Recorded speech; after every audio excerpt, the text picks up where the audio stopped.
Jannik Sinner beats Novak Djokovic to set up French Open final against Carlos Alcaraz, Roland Garros, Paris.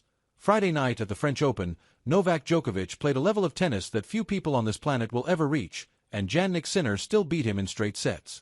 With his unmatched precision, and his ability to turn defense into offense with a snap of his hips and a flick of his wrists, Sinner beat Djokovic 6-4, 7-5, 7-6, 3, in a match that was tight, nervy, and at times physically wrenching. It was also an exhibition of baseline tennis, a barrage of changes in angle, redirections of pace, and sliding lateral movement, from the man who redefined those things in the 2010s and the man who has remade them once more. Ultimately, it solidified the men's tennis order of the moment. Sinner and Carlos Alcaraz, who will meet in Sunday's final, are just a couple of levels better than everyone else. They hit harder. They run faster. They have more magic in their hands. They see a ball streaming over the net that would make everyone else feel hopeless, and they sense an opportunity, not just to win a point, but to snuff out any thought that the impossible might be beyond their reach. Djokovic used every ounce of his determination, power, creativity, and experience to nudge Sinner out of his comfort zone. But except for the business end of the second and third sets, when Djokovic finally got his first break points against him in nearly 7 full sets of tennis, and then sneaked within forcing a fourth set, Sinner had every answer. He caught up to the drop shots.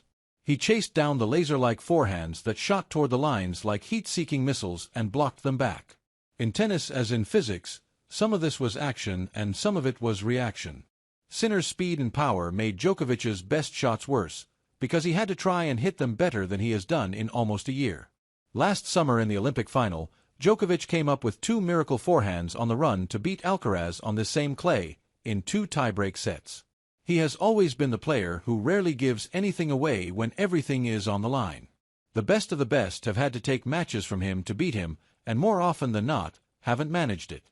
Friday night, when he had the few openings that Sinner gave him, he let Sinner off the hook.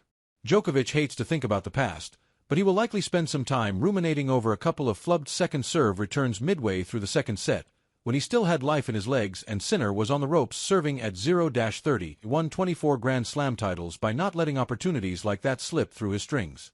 His hopes of a 25th in Paris faded even as a delirious capacity crowd screamed down at the red clay and up at the sky, trying to get Djokovic to rise off the canvas time and again. As he walked off and spent an extra few moments saluting them, Djokovic said he felt an overwhelming sense of gratitude for the love he had received. "I don't think I have ever received this much support in this stadium in my career in big matches against the best players in the world," he said. "So very, very honored to experience that." The loss stung, but the memories of the crowd rising in the moments when Sinner started to roll, picking him up and helping to shift the momentum?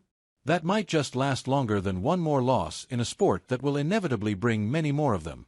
Were he not 38 and in the twilight of this career, Djokovic would head to some practice court in Monte Carlo or Marbella or Montenegro and solve this puzzle, the way he solved Roger Federer and Rafael Nadal and Andy Murray, and at times has solved Alcaraz, most recently in January. Sinner may be the riddle he just can't solve in the time he has left, not on hard courts and now, perhaps not on clay. This was the first time Sinner has beaten Djokovic on the red dirt. Only the grass remains. It's a surface that the 7-time Wimbledon champion knows better than anyone, but Alcaraz has twice topped him there. Sinner will want to follow him. When it was over, Sinner looked and spoke as though he had dodged a bullet, rather than having caught one in mid-flight. "He can switch gears so fast," he said of Djokovic. In the heat of the moment, he saw how easily the match could have gone the other way. 1 point, and he's in a 4th set. 1 break and that set is gone and they are on their way to a 5th. And then Djokovic has the edge, given his experience on these stages against the best of the best. But when it mattered, Sinner had serves that were too big for the greatest returner of this era and maybe any other. Sinner stayed in and took control of backhand exchanges with the most solid backhand of this era and maybe any other.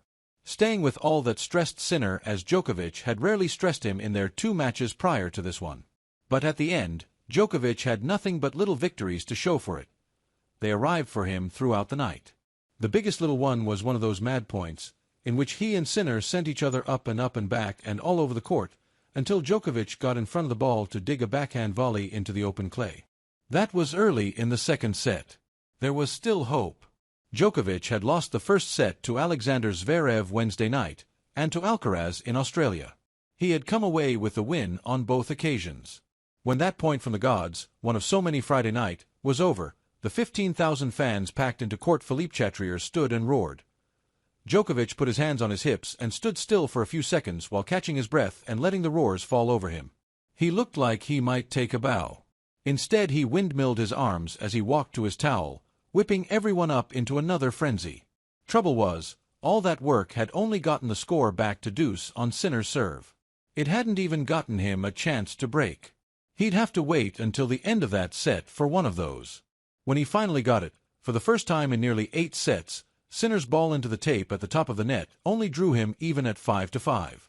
Sinner then broke him back and served out the set with a series of bombs that Djokovic couldn't get back onto the court.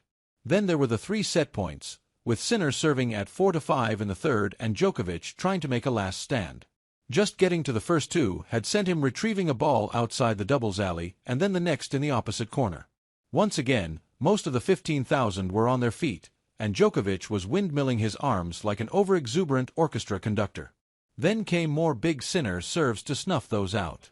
Djokovic eventually got the clear shot he wanted, but missed a forehand a good way wide. Sinner snuffed him out again, after a brief contretemps about a ball mark.